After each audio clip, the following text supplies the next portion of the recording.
Test, test, test.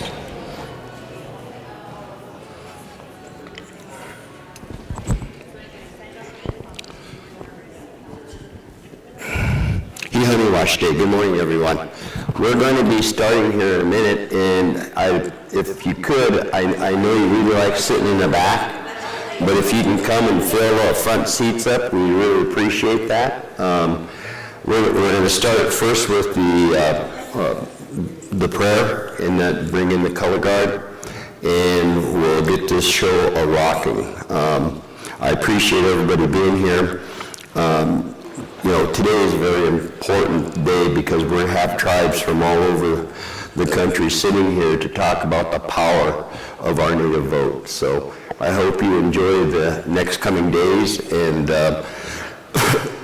go around and meet people, talk to them, talk to the tribal leaders. That's how we get things done. So we're waiting on one thing to see if we can burn sage. Well, can't we just have them burn it and then run?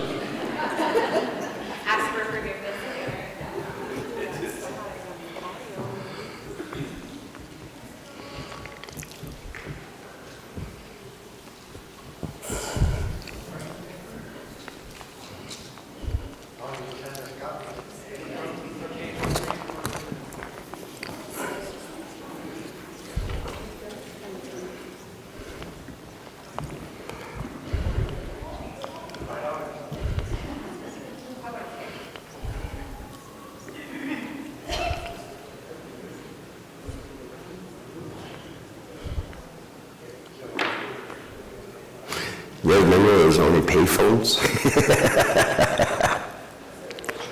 We used to be able to hide from our kids. No.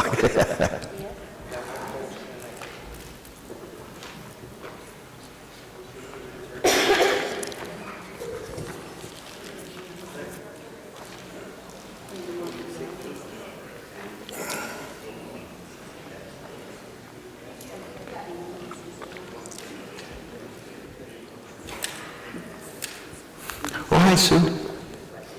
Yeah. Tracy, we're going to need you up front. Only guy that listened to me is my boss. No. We're good? Okay. We're good. Burn, baby, burn. We're ready.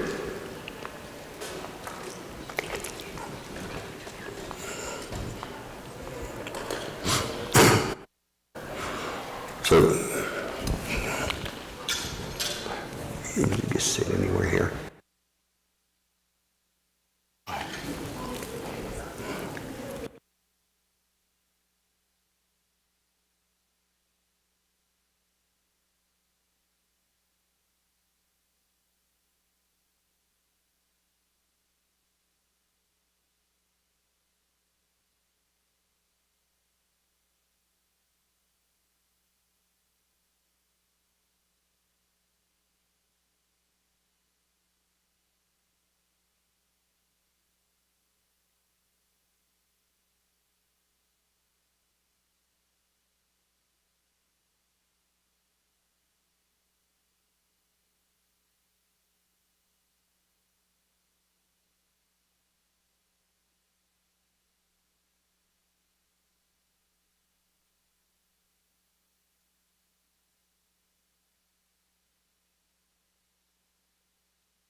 Shamay Masma. In autumn, how are you? Shamay Masma. And our response is Manyasapa. So, Shamay Masma. Sapo. Anya Chigika. Robert Stone, Bobby, Masa Sanyamas, Busich. Mom did Akamarata Majuwat. I'm Robert Stone or Bobby. I'm from Healer in the community. It is a great honor and it feels good to be here with you this morning. When you Mom did him Akamarata Majuwat. I come from the Akamaratam Gila River.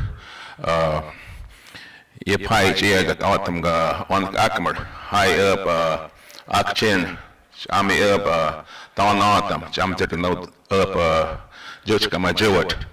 The autumn come from here Salt River, Akchin, Gila River, Don Autumn Nation, and we have autumn in Mexico also. So just a little information for you about our people here in this valley in the area of Masma Chuikamachot, Hai Chushadam, Hamachkam, Hake Amded, Makahugamihachuk.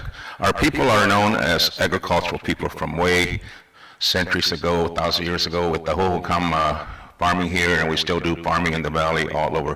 And that's what mostly what Akamaratam are known for. So again, I'm here to do the blessing, and I think this morning, so there's two of us up here, I'll just do the blessing and an Akamaratam song to provide that as a welcome, joining us heart to heart, and as a blessing also. So that's what I'll do for the opening prayer at this time.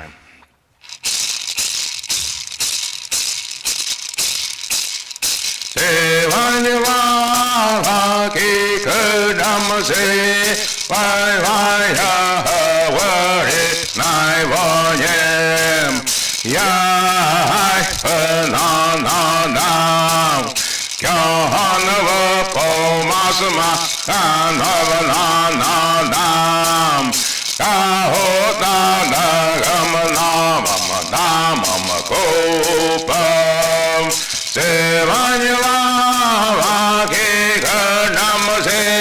vai vai ha wari nai vayem ya na na na kya hanava po masma hanava na na na ka ho ta da gam na mama da mama ko pam kadam se vai vai ha wari nai vayem ya na na na kya hanava po masma hanava na na na ka ho ta da gam na mama da mama ko pam se vanyava ke ganam se vai vai ha wari nai vayem ya na na na kya hanava po masma hanava na na na ka ho na na kam na mama da mama ko pam se vanyava ke kadam se vai vai ha wari nai vayem ya na na na kya hanava po masma hanava na na na ka ho na na gam na mama da mama ko pam kadam se vai vai ha wari nai vayem ya na na na kya hanava po masma hanava na na na ka ho na na gam na mama ko pam kadam se vai vai ha wari nai vayem ya na na na kya hanava po masma ma no ever na dam ka ho da da kama no dam ma ko bam Boogie Mosapa. It's nothing on Mosem Woman's good. The Creator be with you today. Sapo.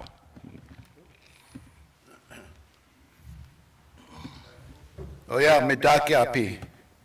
Na mi e, wamani omini ska, na Lakota o Yate from Pine Ridge, South Dakota. And I'd like to thank and welcome you all today to this sacred meeting. You know, we always talk about the candidates, Ms. Harris and all the political people that are running for office. But one of the things we forget to look about, who is in the background making these people and getting them votes, is all of you. And that's who we should really be proud of and really honor, is the people out in the fields that are helping those people that are becoming our leaders today. So I thank you. And in my language, I'd like to pray for you and say a couple words to give you good health and blessing. And I thank my brother and the Southwestern people for inviting us Northern people to come down and pray with you and be together and to join as one. Oyatun kashla wa kantanka, takushkashka oyate kini ichaka tunkashla. Midaki api otanahe, ambetu nahe, washtena okia tunka okia pe changuluta washtenicha. Wiopeata, waziata, wiohempata, idogokata, wakantanka dakushkashka oyate ki, tatanko yata mokia tunkashla oyate nehi. Daku washte lila wopila jicha pulo. Naicha, ambetu washte oki washte nicha. Give everybody good blessings, grandfather, grandmother. And watch over our women and children and give them long lives. And let us men learn to be warriors and stand with them and protect them and give them the things that they need so that they can cherish us men. With this Lakota, we always have a song that we sing. And today my brother's here, and he's Ogallala, and he's also works for the Native American Rights Fund. So Don always sings for me because my voice is so pretty it'll make your hair all stand up and then fall out.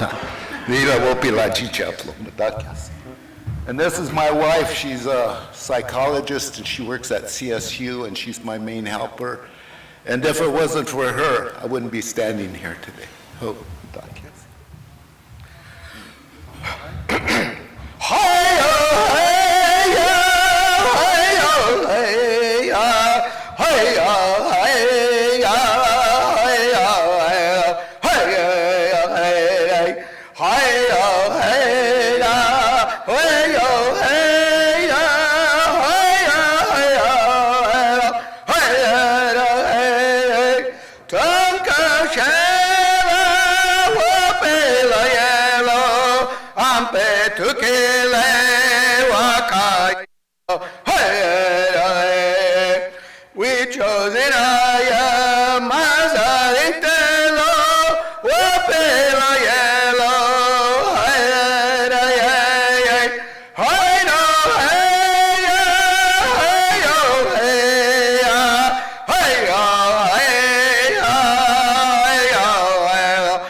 Thank you very much, and may your journey be very wonderful. Madakyas.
Lucia, are you going to do that resolution?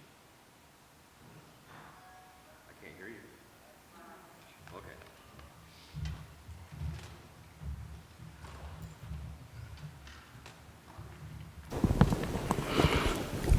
Again, good morning, County Wash Day. I got to do one thing real quick. This is also not under Four Directions, but we have a lot of organizations that are part of it. And one of them is the Coalition of Large Tribes. And so what we're going to do is call the Coalition of Large Tribes meeting to order. And then once that's done, they'll go into recess and we'll get the show on the road. So, Lisa, can you hear us? I can. Okay. Gentlemen, can you call a meeting to order? Good morning.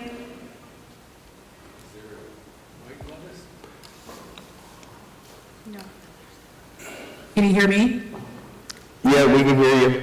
Good morning, County Wash Day.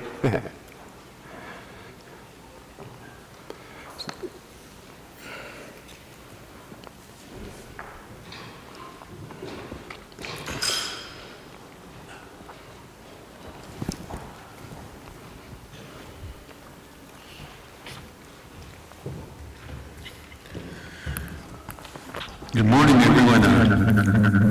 Just want to thank everybody for the prayers and the introduction. But I don't know what time it is. What time? We'll call the COPE meeting to order. Roll call, please, Lisa.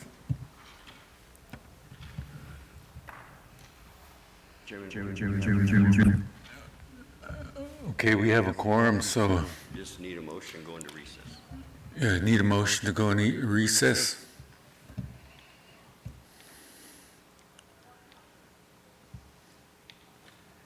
Lisa, can you hear us? Can you hear us? Lisa? She must not. Can you hear us, Lisa?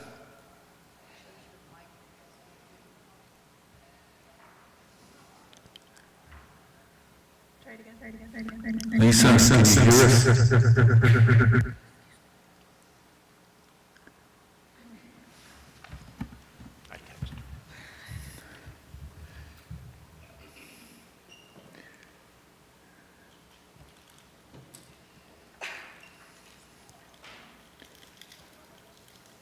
Good morning. I can't really hear very much. It's echoing.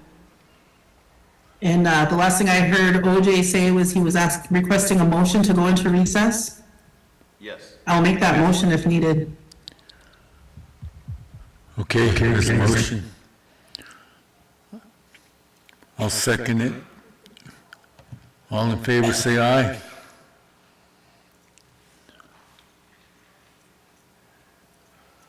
Let me try my mic.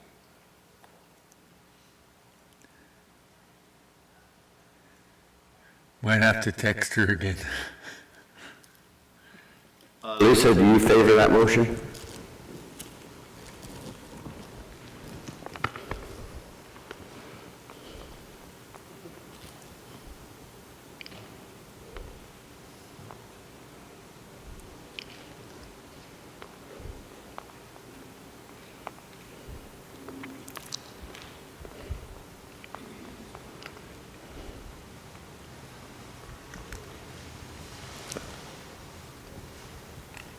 Can you hear us, Lisa?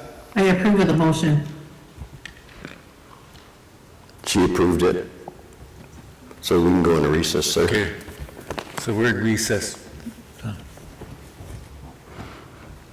We did better when we had payphones. Yeah. With that, I want to turn it over to Joanna. Good morning, Yaat Anolsko. She Trachini Nishlin do Zinajini Bashichin, Tlashe Dashiche do Yaitana Trachini Dashanale, Jolana Bigay Krupa Hinishia, Good morning. I greeted you in my beautiful heritage language. I belong to the Red Running Into the Water people, born for the Black Streetwood people. My English given name is Jolana Bigay Kropa, and I serve as the CEO for the Phoenix Indian Center. Our organization is the oldest Indian center in the country, and we are established to support urban American Indian relatives that live in the Phoenix area. We are honored to be a partner of this event that is going to take place over the next several days. The organization that reached out to us asked us to help put together some of the panels, invite our tribal leaders, and invite our community to this important topic. I'm happy that the event is organized at such a crucial time, and the power of the Native vote truly is going to have an impact. Before I go any further, I'd like to welcome you officially to these lands and invite you to share in our acknowledgement of the wisdom and existence of Indigenous peoples that we at the Phoenix Indian Center acknowledge. We acknowledge that we are on the ancestral, traditional, and contemporary homelands of the Akimawattam and Pipash peoples. And we recognize them as the original inhabitants of these lands that we now call Phoenix metropolitan area. It is through their generosity, their ancestral caretaking of these lands, and their resiliency that has allowed us to be here and to organize an event such as today. I'm grateful and thankful on a daily basis as I make my living here in the Phoenix area. Helps to ground where I'm at, my family, and the place that I work. So I acknowledge them at this time. I want to recognize our tribal leaders, some of which are here right now. We are going to hear from President of the Salt River Pima Maricopa Indian Community, who will join us here on stage. But Hihat, thank you so much for being here, allowing us to put this Native Vote Forum here in your community. We are grateful for that. We had a wonderful breakfast. This is a beautiful property, and everyone was just very welcoming, so thank you so much for that. I also want to recognize that today, September 30th, is a day of remembrance for Indian boarding schools in the United States and Canada. I wear my orange t-shirt today in remembrance, a day to honor and to remember all of the children that went off to boarding school, some of which did not come home. And as a result, we have the traumatic experiences that our communities continue to go through. So as our candidates are hearing from us, these types of issues are very important. As the CEO of the Phoenix Indian Center, I formally welcome you to the Arizona Native Vote Forum. Thank you so much for traveling here, taking time out of your calendars to be here. Thank you to our national partners, the Four Directions and their team, who have worked very hard to organize this event. So I'd like to welcome you and hope that you enjoy the next couple of days. Ahihat dole, thank you.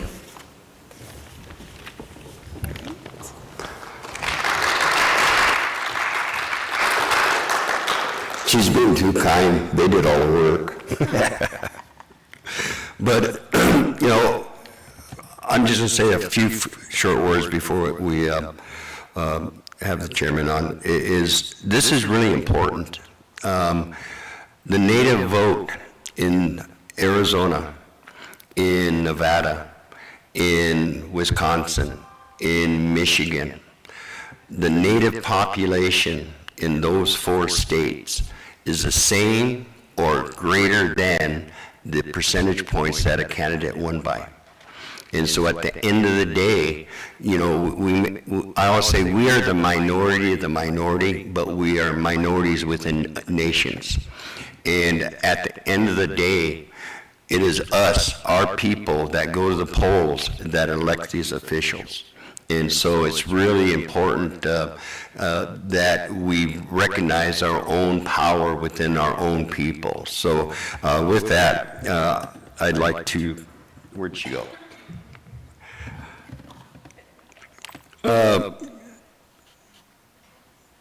Mr. Harver?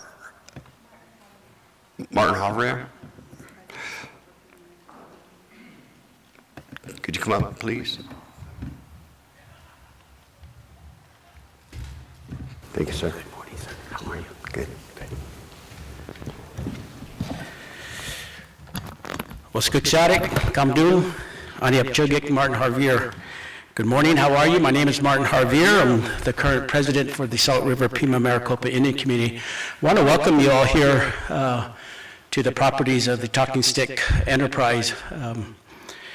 I know there's a lot of empty seats, but hopefully by the end of the morning, they'll be filled up, again, to receive some information, some important information, especially in this election year that we have before us.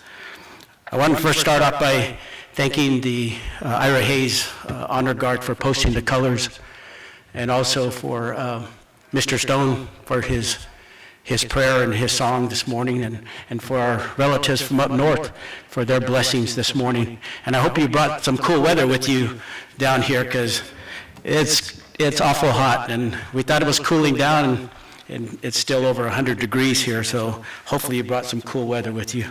But just grateful for this opportunity I have to say a few words, to welcome you all here, and again, just thank you for choosing the Talking Stick Resort to host this important forum. And we all know that this year is a consequential election for all Native American communities across the country. So it will be important for all of us to do our part in educating the members of our communities on the candidates that are running for office. You know, notably this election, it's occurring 100 years since the Indian Citizenship Act of 1924, where it became a law that the Native people were the very last people to be recognized to vote. So here we are 100 years later, and we're still fighting for our rights to vote. Those that are in office, some have made it difficult by presenting bills that affect natives in voting. So it's important, again, that we educate our members on the candidates that are running for office. Historically, our community, like many other tribal nations here in Arizona, we were here before Arizona became a state in 1912. And we were here before this country was called the United States of America. I know Mr. Stone shared a little bit about the tribes. Mr. Stone comes from the Gila River Reservation. For those of you that don't know where the Gila River Reservation, it's approximately about 35 miles to the south of here. So if you go out the front entrance, that's the south, go about 35 miles, and you'll run into the Gila River Indian community. On the Gila River Indian community, you'll find the O'odham, the Pima, and the Pipash people, the Maricopas. Our history tells us here in Salt River that when the Gila River dried up, as was mentioned, we were known as farmers. When the Gila River dried up because of settlers that came to the east started damming up the water, families started migrating up here to continue farming off of the Salt River. And personally, you know, I was at one time enrolled down at Gila River, and I relinquished my membership because my wife drugged me up here, and I was adopted here into the Salt River Indian community. I share with people my journey like those that when they first made that decision to come up here to live, when they made it, I made mine a little bit later in life to come here to Salt River. But the O'odham and the Pipash people have lived together, again, beginning down at Gila River. and two different languages, cultures, traditions, totally different. They say the Maricopa tribe originated from what is today the present Yuma area, with the Yuma tribes that lived there. And they say something happened in that area in the mid-1800s, and they were chased out of that area. They were chased to what is now present-day Gila River, and they say a battle ensued. The Pimas and the Maricopas made an agreement, if they were successful with the battle, that the Maricopas could live here. And they were successful, and since that time, the Pimas and the Maricopas have been together as one. So I kind of just want to share that little bit of history about who we are as tribes here. It's just not one tribe. But I will share with you, again, the Pimas, the Akmil O'odham, the river people, have been here since time immemorial. I always like to share our cultural group during one of the constructions here in our community found an archaeological site. And we find them all the time, but this one we were taken to, we were informed dated back to 700 to 900 AD. But what was different about this, it was a place that they said that was a big gathering place, and they had pits that were there in the ground, and they found remnants of agave, which they would cook in the ground, and bones of small animals that they would cook, and it was a place where people gathered, a very large place. But some of the items they were talking about that were there, and there were human remains, but pottery shards that were there when they were tested came back that the material that was used to make that pottery wasn't materials that were found here. The materials that they used was from a place called Snaketown, which is on the Gila River Reservation, and that site dates back to the BC era. So when we say we've been here since time immemorial, our people have been here for a very long time, and we like to point that out. One of the other things I'd like to point out,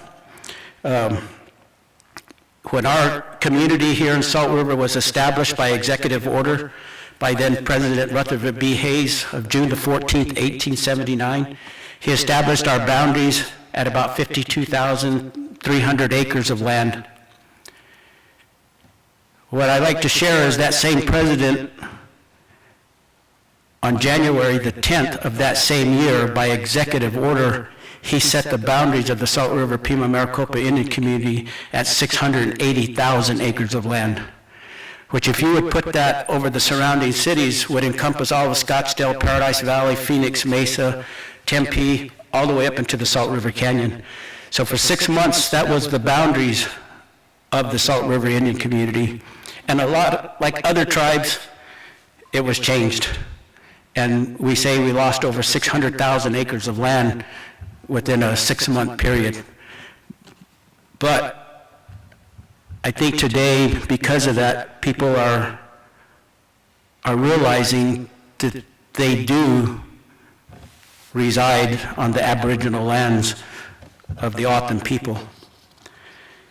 So this morning, again, I just want to thank everybody for being here. I really kind of feel, there's a lot of events going on around the country on how important, again, this election is. It's important, again, the candidates that are running to find out what is their platform. Every year as a community through our budget cycle, we set aside funds, and a lot of other tribes do that. And we use those funds to support certain candidates that are running. One of the things that we always like to do, because some of these candidates aren't always from Arizona, they're from all over the country. We need to make sure what is their stance on Native issues, and if they're going to support tribes when those issues arise. So we do try to make sure that, we get the information on candidates before we help support. One of the other things too, which I really feel is important here in our community, I would like to recognize Mr. Gary Bonney. He's over our Legislative Affairs office. His office does a lot of work on the get out and vote here in the area. Actually, when we were leaving his office, there was some big bundles there, and I said, "What is this?" And they were actually bundles of the past get out and vote signs that were on billboards that go through our community. They've updated them since, but they've been utilizing billboards that go through our community, encouraging our members to get out and vote. But one of the things they've also done, they've also created a community voter guide. And in there, it gives information on the candidates that are running here locally. And again, it's important that we educate our members on the upcoming election, on the individuals that are running. I'll share with you, if you want more information, you can go to saltrivervotes.com. It's a website, and you can find more information if you'd like. You know, we're just a few short days away from the election, and I'll tell you, I'm excited. I hope everybody else is. How is this election going to come? You know, I think a lot of our tribal communities, I've heard it said before, when people vote, some of them lose by maybe 3, 4 votes, then they find out their family of 6 people didn't even go vote that day and they lost. And so when you think that your vote doesn't count, every vote counts. And that's something we just need to educate our members on, is that your vote counts. If you want change, you need to go out and vote. That is the power that we have as far as an election. So I just hope through this, again, through this forum that you're holding here, again, I want to thank you all for choosing the Talking Stick Resort to hold your forum in. But when this is all said and done, hopefully you're energized to go back to your communities and get out and work with your membership to encourage them to go out and vote in this very important upcoming election. So with that, Sapa, thank you. Thank you. Strong words.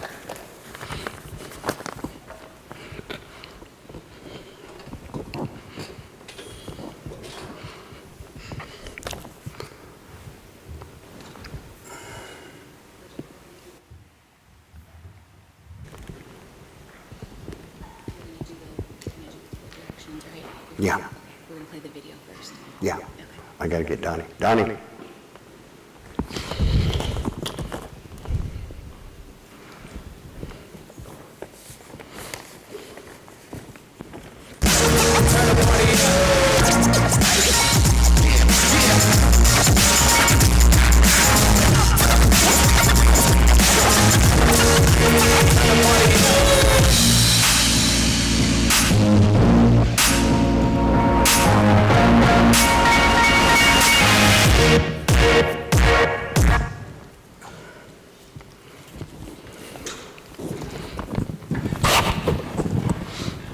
My name is Dave, you'll be tired of seeing me, but we're going to do a little talk about the 4 directions, how we came about, and why it's so important that we work with tribes, work with tribal organizations in order to improve our strength and the power of the vote. And so today, Mr. Gona, who is with the Native American Rights Fund, is going to basically do a little interview and give you a history of where we came from and what we're doing.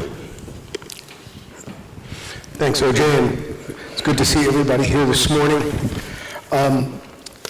You know, when OJ asked me to put this panel together, I needed to do a little bit of research on 4 directions because it's one of those things that the organizations that have always been around, and you sort of take it for granted. So I wanted to dig a little bit deeper into, well, who are they and what are they doing? I know they put these forums on, and I know they do a lot of GOTV work, so I thought, you know, let's explore this a little bit more. Let's get a little bit more in depth about the organization.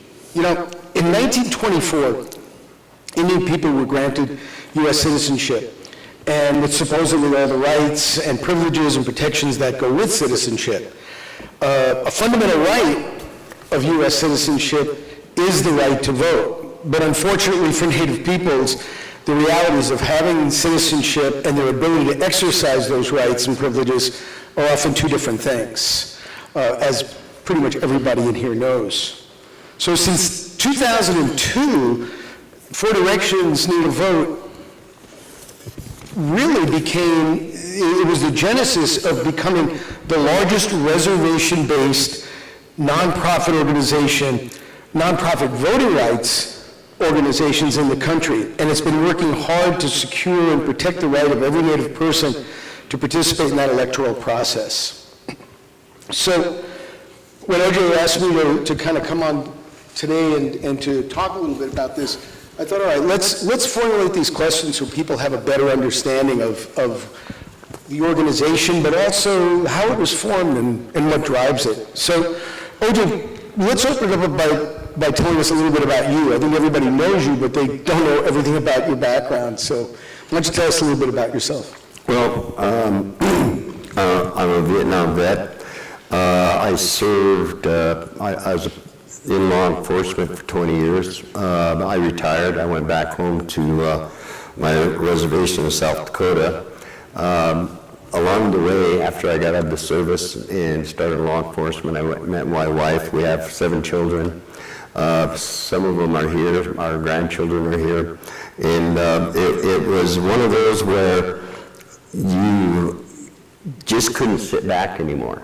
You saw things happening and things happening with tribes that we decided we would move forward and try to make our voices be heard. You know, I've pretty much known you all my life. Same thing with Lesser, my brother over there, and you were in law enforcement. You were on the other side of law enforcement. Oh yeah, I remember that. back in the 70s. But as we all move forward, as your legal career and your law career sunsetted, tell us how you got involved with elections, and tell us how Four Directions Need a Vote really came about. Well, first of all, my wife Barb and I, we've always been a believer in our tribal nations. Whether it was Rosebud, Oglala, whether it was Salt River, our main purpose was we needed to think of a way to protect our sovereignty and our treaties. And the only way for that to happen is to give the tribes throughout the United States a voice to sit at the table and to look at candidates that were running and to elect candidates that would be aware of our tribal issues, our sovereignty, and our treaties. And that's the basis that we started out. And we saw that there was really nothing out there that would do that. And so my wife actually ran a campaign way back in 2000. And she ran the campaign for incumbent Senator Tim Johnson. And he, at the end of the day, he went to bed, he was 3,700 votes behind. The person who is now with John Thune, who is now within the U.S. Senate, was ahead by that 3,500 votes. But we lived in unorganized counties, so we had to wait for the counties to do their counting, and they did theirs first. And so at 6 in the morning, John Thune went to bed thinking he won, and Senator Johnson went to bed thinking he lost. He woke up in the morning, and the 2 counties that didn't come in, it was Oglala, Lakota County, and the Rosebud Sioux tribe. And the numbers came out, and he won by 524 votes. And that's what I'm saying. It doesn't matter. It doesn't come down to hundreds of thousands of people. Tribal elections, you can win by 2 votes. So a 524 vote difference to put a person in the U.S. Senate was natives. And so that opened up the door to see why we needed to go further. You know, it seems I've been working with the Native American Rights Fund now for over 30 years, and it seems that every time we achieve a victory, right, in Indian country, we think, okay, great, we're that much further ahead, and then what happens is you wake up the next morning here it comes, it's a flood of attacks. We're sort of like guilty of we're not guilty, but we're sort of victims of our own successes. So after that happened, with Senator Thune losing by 500 votes, and I think there was another incident similar to that with Heidi Heitkamp. Yes. Up in North Dakota. Tell us a little bit about what, all the trouble you caused by getting folks out to vote, and what effect it had. Well, you know, I guess I need to start this out this way, is the fact that our goal is to give our people the power to vote, and that it doesn't matter who they vote for, but it matters that they vote. And in North Dakota, we had the primary, and people could use their tribal IDs. You didn't have to have an address. And then in between the primary and the general, and it's the first time it happened in history, they changed the requirements requiring you to have a valid physical address. And what you have to understand is that these states receive money, 911 money, to develop addresses on the reservation. So they knew that when they passed the law requiring it, they also knew they were the ones that were supposed to provide it and didn't do it. And so we had to go there and we had to create different ways in order to actually create physical addresses for people living there, using the state law where we were able to get tribal members to do declarations saying, I am who I am, and I live where I live, and this is a district I'm in. It was on a tribal letterhead, so it was official, and you didn't need a photograph. So it was at that time we got the actual voter turnout on Standing Rock Reservation to 65% of the population voting, which was unheard of. And so that, you know, sometimes it's not the legislatures, it's not the governor. Sometimes it's the table you're sitting at is the person that's a poll watcher on that side of the table, and you walking up and trying to be able to vote. And they can actually turn you away right there. So, I mean, when we talk about getting out the vote and getting there to go to the polls, we also need to talk about having our own tribal members within these districts manning those polling places so that people would feel comfortable when they came in. No, that's a really good point. I think all of us have family stories about maybe our parents or grandparents or whatever was trying to access polling places, and those acts of intimidation kept them from that. And also, too, I think a lot of us growing up, we've always heard, well, you know, you don't need to vote in state elections. You don't need to vote in federal elections. You're a tribal member. You just vote in your own tribal elections. But, you know, that always seemed a bit contrary to me, especially when we're continually wanting to promote tribal sovereignty. And along with tribal sovereignty goes the ability to not just govern ourselves, but to manage our resources, our lands. So when someone says that to you, when you knock on the door to say, hey, have you registered to vote, or and if you have, or are you going to vote, and they start pushing back, what do you say to them about that? You know, it's hard to convince somebody to do something they don't want to do.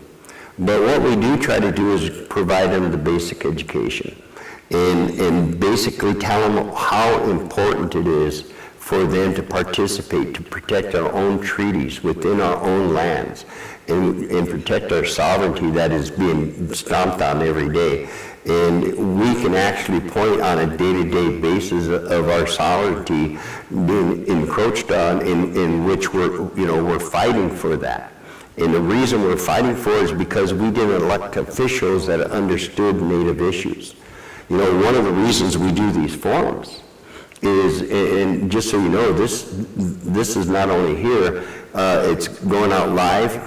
There's people watching it live on YouTube. They're watching it on their Facebook channels, other organizations. So, I mean, we always said that the power is mainly in getting that message out to our people, so that's what we're doing.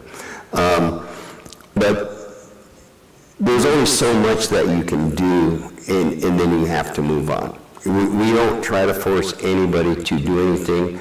These forums, like I said, is not only to provide knowledge to tribal members, but to provide knowledge to candidates. We don't look at these forums as a I got you debate moment. We look at it where candidates could learn about Native issues, and Natives can learn about what the candidates plan on doing when they go in office. So I mean, it's a learning thing in which we want to work together throughout the whole election, regardless of the political side. And you know, I can tell you, as of right now, I think we're filing a federal lawsuit in Montana.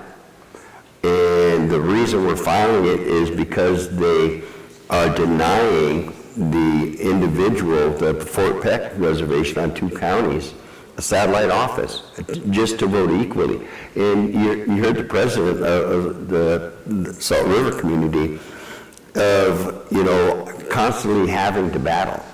And we took Montana to court 14 years ago. And we won, and we set the satellite offices. And now we have to go back and file another one. You know, just 2 years ago, during the midterms, we had to file against Elko County because they wouldn't allow the Duck Valley Reservation satellite offices or an access to vote. We won that one. And what's going to happen here is the first time in 100 years since, I think our brother Dallin said this, the government made the mistake of giving us the right to vote. Is we've been fighting every inch of the way for that 100 years. In Duck Valley, from the last court settlement we had, they get full, equal access. When the in-person satellite office is open in Elko, which the town of Elko in the county, it's open on the reservation that is a 200 round trip. And so their resilience of, you know, doing this every day has resulted in getting equality after 100 years. Wow, that's pretty, it's a pretty impressive track record with just those 2 cases. And I know you've done a lot more, and the genesis of Four Directions started in South Dakota, and specifically Rosebud, but you just mentioned now tribes in Nevada, Montana. How do they knock on you? How do they find out about you, and how do they contact you, and what makes you focus on a particular area and a particular issue? If we get a call from a tribe and they're not really sure what's going on, they'll call us and we will go there. And we will look at the laws, we'll look at what the county has and the state has, and compare it to what the tribes have. And just to let you know, I mean, we are nonpartisan. We sued Republican Secretary of States, we sued Democrat Secretary of States. We haven't gotten to independents because they've never gotten to an office where we can sue them yet. So, I mean, we are truly nonpartisan. And we go in here knowing that at the end of the day, we want our people to have that power. We want our people to be able to participate in that vote. And what's really, you know, gets down to the bottom of the deal is a lot of times people say that they don't want you to vote because this big presidential election, you know, we are going to try to suppress a vote for that. Or they think it's because we want to elect a U.S. senator. It's not that. It's because where you live at, they don't want you on the school board. They don't want you on the county commission. They don't want you to get that access locally. I mean, it's a bonus that, you know, we can't vote in the presidential election, but the main purpose is to keep us within our own territories from holding some type of office. And that is where major decisions are made for our people also. So that's what this boils down to, is it's not the presidential race. Yes, it's important, and we should vote. But what's more important is how we can take and have history, Native history, within our schools for our tribal children. Or being on a county commission to decide what roads get plowed, what happens out there. On the water commission, where the water goes. I mean, there's so many local issues that they utilize this for, and it's not for the presidential Senate election, although they consider it a bonus. Wow, it's the way the system thinks and the way it runs is scary for Native people, when you really dig down for the real reasons why they want to keep our vote away. So let me ask you this. I said earlier,